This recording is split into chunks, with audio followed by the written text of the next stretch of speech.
arresting you. You're engaging in prayer, which is the offence.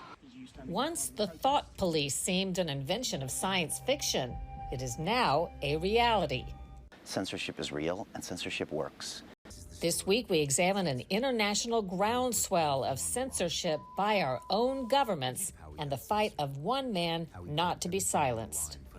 Is there anything you see ordinary people can do when they're faced with the same kind of thing? But I'm thrilled to be back in beautiful Arizona. It's good to be back in Arizona.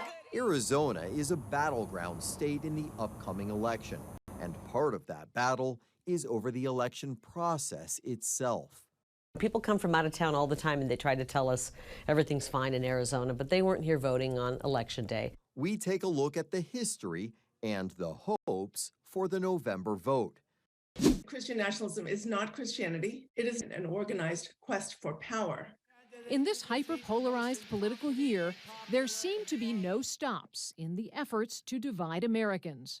Is it a way of diminishing you, though, and other Christians by slapping a label on them and not having to confront what you're really talking about? Absolutely, I think so. You attack the person instead of the arguments themselves. When their religion is weaponized, should Christians turn the other cheek?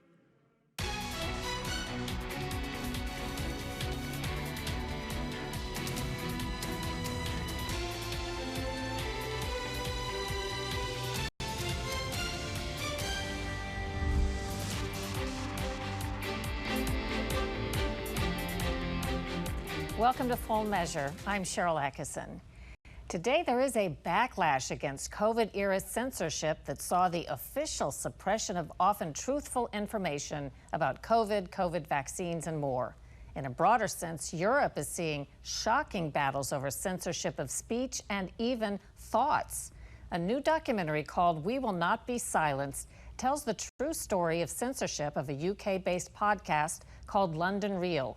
Brian Rose hosts the podcast, and he begins by telling us what happened on April 6, 2020, when a widely viewed episode was deleted and banned by YouTube. What was the episode about? It was a conversation about COVID, asking questions about masks and distancing, and even talking about the V word, the vaccine. We were one of the very early people to be broadcast and then censored by YouTube. So those were rational questions to explore. And we later found a lot of people who were raising those questions were on the right track, whereas the government was on the wrong track. But you had an immediate backlash? Immediate. And I was a partner at YouTube. I'd spent time at the headquarters, made them millions of dollars. And that was the first time I had ever heard or felt censorship. I thought it happened to the weirdos until it happens to you. And my immediate reaction was to re-upload the video and to fight back. So we got in a very public fight with YouTube, which is owned by Google, and then all sorts of regulators here in the UK, Ofcom, a lot of other trillion-dollar tech companies blocked us. And we were, I think, probably the first people at the tip of the spear of this entire censorship apparatus that went much higher into the government. After that happened to you, what did you see happening on a broader scale?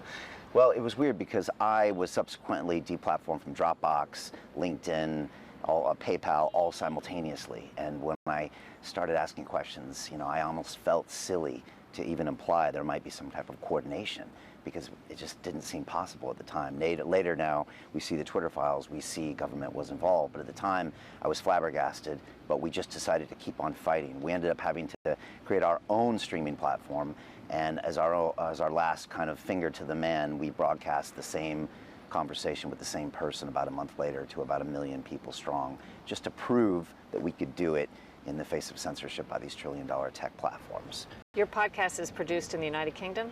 Yes, it is.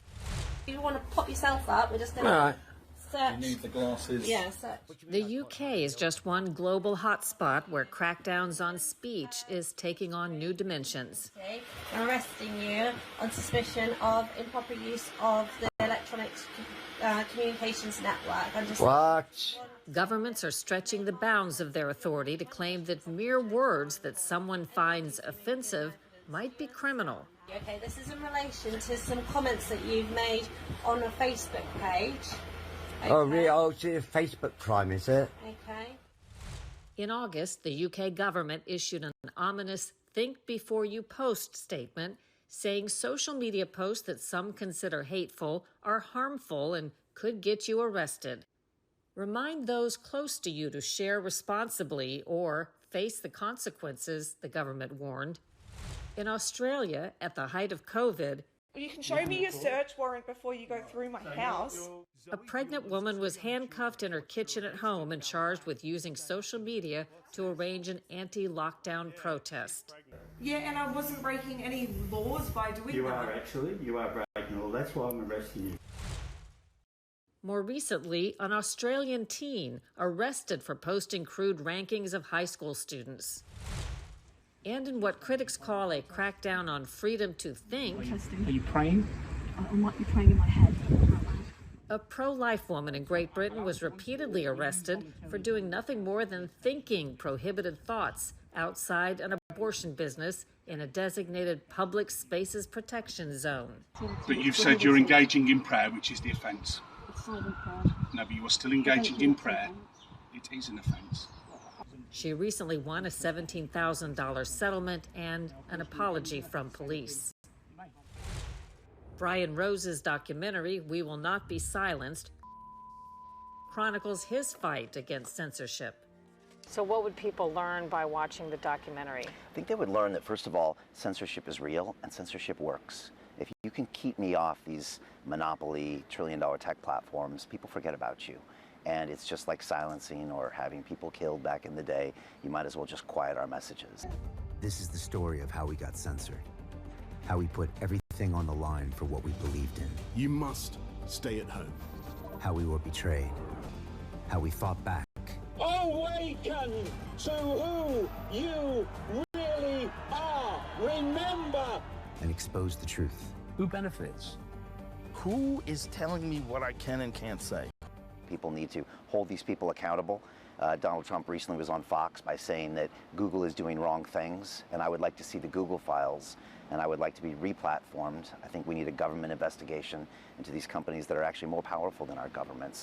I think people need to be aware of the level of censorship that's happening on a regular basis, directed by the governments.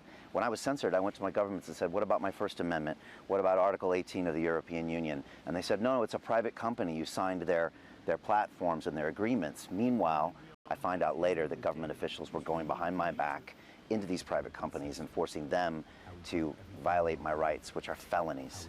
And then, of course, not to mention the millions of people that probably died for a lack of that information. This happened to untold thousands or even more people than that. Is there anything you see ordinary people can do when they're faced with the same kind of thing?